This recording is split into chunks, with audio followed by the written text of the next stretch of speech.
Hello everyone, আপনারা সবাই কেমন আছেন? আশা করি সবাই ভালো আছেন। আপনাদের মধ্যে আমি আবারও শুরু করেছি।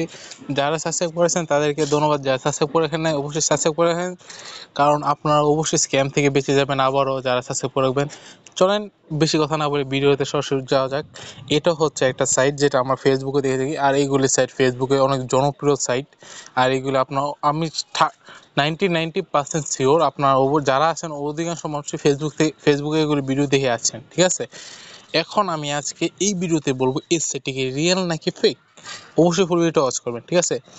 আর হ্যাঁ, আপনার কোন কারণে স্ক্যামের শিকার হচ্ছেন বা আপনার কিভাবে বুঝতে পারতেছেন এটা স্ক্যাম সাইট বা রিয়েল সাইট, এটারও প্রমাণ দেবো আজকের এই ভিডিওতে। দেখেন, সর্বপ্রথম আপনার ফুল ভিডিওটা মনোযোগ দিয়ে দেখেন। সর্বপ্রথম আপনার যখন একটা অ্যাকাউন্ট ক্রিয়েট করতে আসবেন, আমি সর্বপ্রথম একটা স্ক্রিনশট নিয়ে আমার থাম্বনেলের জন্য দেখেন, এখানে আপনারা দেখবেন এখানে আপনাদের কোনো মানে ভেরিফিকেশনও চাবে না, ঠিক আছে? একটা নাম্বার দিচ্ছি, ফেক নাম্বার, এটা পাসওয়ার্ড দিয়ে নেবেন, ঠিক আছে? আমি যখনই জানতে পারি তখন আসে বলতে মোবাইল একটু চার্জও নাই আপনাদের, কারণ আমি চাই না আমার জন্য কেউ স্ক্যামের শিকার হোক। দেখেন, অ্যাকাউন্টটা ক্রিয়েট করা হয়ে গেছে। দেখেন, আমার এখানে কোনো ইনফরমেশন বা কোনো কিছুই চাইনি, বা মোবাইলে কোনো ভেরিফিকেশন নাম্বার বা ভেরিফিকেশন কিছুই চাইনি, কারণ এরা কিন্তু লোন দিচ্ছে, ওদের এটা দায়িত্ব, ওটা ভেরিফিকেশন করা, একটা মোবাইল নাম্বার ভেরিফিকেশন করা। আচ্ছা যাক, তারা এটা বাদ দিল, ঠিক আছে? তারপর দেখেন, এই যে দেখেন এইখানে একটা জিনিস দেখেন, এখানে আমি দেখাচ্ছি, দেখেন লোনের আবেদন, ক্যাশ আউট, জামানত দিন, জমা দিন, ঠিক আছে? এই জায়গায় দেখেন জমা দিন অপশনটা কিসের জন্য বলেন? আচ্ছা আমি দেখাচ্ছি। লোনের জন্য আবেদন করছি আমরা, ঠিক আছে? আসবে, আমরা প্রথম লোনের জন্য আবেদন করব। 5,000 টাকা লোন নেবো 3 মাসের জন্য, ব্যবসায়ী যেটাই হোক। এখন আপনাদের মাথায় একটা টুইস্ট আসতেছে, সামনে ওয়েট করেন, কিছুক্ষণ একটু ওয়েট করুন, টুইস্ট এখন আসবে।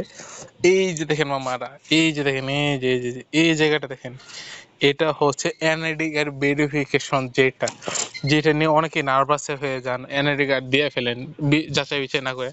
আমি আপনাদের সামনে ভিডিওটা কাট করবো না। দেখেন, এই যে সর্বপ্রথম আমরা একটা ছবি দিব। কিসের ছবি? ওদেরই ছবিটা দিচ্ছি। দেখেন, আমার কোনো এনআইডি কার্ডের ফটো দিচ্ছি না। দেখেন, আমি দুটো ছবি দিচ্ছি, আমি কোনো এনআইডি কার্ডের ফটো দিচ্ছি না। দেখেন, আমি এখন ডকুমেন্ট জমা দিচ্ছি, দেখেন হয়ে গেছে। মানে কি, আমি কিসের ছবি দিলাম আর এখানে আমার কি হয়ে গেছে দেখছেন? অলরেডি আমাদের হয়ে গেছে, এনআইডি কার্ড ভেরিফিকেশন নেওয়া হয়ে গেছে। আমি আপনাদের সামনেই দিছি গাইস, আমি কোনো ভিডিও স্কিপ করিও না, কিছুই করিনি। দেখছেন এটা কত বড় ফেক? আচ্ছা দেখেন, এখন কি বলছে, আপনি 5,000 টাকা লোন নিতে চাইলে 500 টাকা জামানত দিতে হবে, ঠিক আছে? বুঝতে পারছেন? মানে 500 টাকা যখনই আপনারা ওদেরকে দিবেন, তখনই হয়তো বা আপনাকে মেসেঞ্জার থেকে ব্লক মেরে দেবে, বা যারা হোয়াটসঅ্যাপে নক করেন তাদের সব জায়গা থেকে ব্লক মেরে দিবে। আর সাথে সাথে আপনাদের অ্যাকাউন্ট থেকে কখনো এই টাকাটা উইথড্র হয় না। আর হ্যাঁ, আবার অনেকে ভয় পান, ভাই আমাকে দেখাচ্ছে আমার টাকাটা উইথড্র হয়েছে, কিন্তু আমার বিকাশ অ্যাকাউন্টে আসে নাই, আমাকে কি কিস্তিটা চালিয়ে যেতে হবে কি না? আমি বলে দিচ্ছি, আপনাকে কোনো কিস্তি চালিয়ে যেতে হবে না, ঠিক আছে? আপনাদের এই বাইরের বিশ্বাস করেন, আপনাদের কোনো কিস্তি চালিয়ে যেতে হবে না, ঠিক আছে? এইগুলো নিয়ে চিন্তা করবেন না, কারণ ওরা অলরেডি স্ক্যামার, আপনাদের স্ক্যাম করতেছে। আপনারা চাইলে আরেকটা জিনিস করতে পারেন, যেই নাম্বারে টাকা পাঠাইছেন ওই নাম্বারে গিয়ে থানায় গিয়ে একটা জিডি করবেন, ওইখানে গিয়ে বলবেন, স্যার আমরা তো এরকম ফেসবুকে দেখেছি, আমাদের এরকম লোন দিচ্ছে আর কি, এরকম সাইট থেকে আমরা যখনই তাদেরকে টাকাটা পে করছি তখনই আমাদের কোনো টাকা দেওয়া হয় না আর কি, এরকম বলে একটা থানায় একটা জিডি করবেন তাদের নামে, যাতে বাংলাদেশ থেকে স্ক্যামাররা আর স্ক্যাম না করতে পারে। এটা আপনাদের কাছে একটা অনুরোধ হলো, সবাই একটা রিপোর্ট থানায় একটা জিডি করবেন বা মামলা যাই করবেন একটা, যাতে তাদের একটা কঠিন একটা শাস্তি হয়। ধন্যবাদ সবাইকে।